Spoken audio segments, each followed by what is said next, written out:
How ChatGPT is beginning to manipulate me.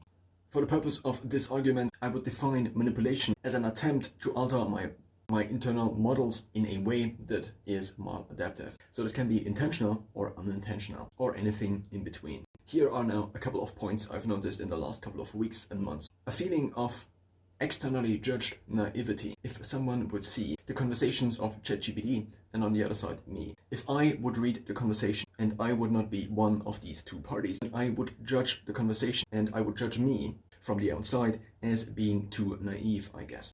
One could suspect that this development is currently occurring in many other people as well, through daily interaction and also through providing more and more context because of the daily interaction, but also because of the necessity for optimizing decision making. ChatGPT, for many people, and also me, probably, already is kind of one entity in my life, which I use to optimize my decisions. It's also available 24/7, and now I can also talk to it. As recently I tried to prepare for a job interview, I simulated the job interview for about 2 to 3 hours, about 5 to 6 times, using ChatGPT voice mode. Now, one example of one manipulation attempt. So first of all, I think, have to keep in mind that OpenAI is a business. What a business wants is a customer that repurchases or stays subscribed, because otherwise the business might not exist in the future. So from this now, I think there is a resulting incentive that now optimizes for something else compared to the absolutely long-term or infinite gain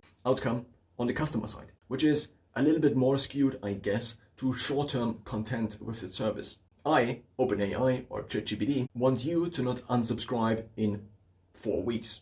Now, there is also the option to individualize ChatGPT by adding instructions that apply for every conversation, which I did. But still, there are these self-confirming, and I would guess self-confirming to the detriment of my long-term development, statements it currently makes. One example. I often have negative points about myself. And what it then often seems to do is to take this point and try to turn it into something positive. It often uses a formulation like this. It's not the negative, but then it's actually, and then tries to euphemistically reframe the same situation, which I think is a manipulation attempt that in the long term reduces my effectiveness, or rather the effectiveness of my world model.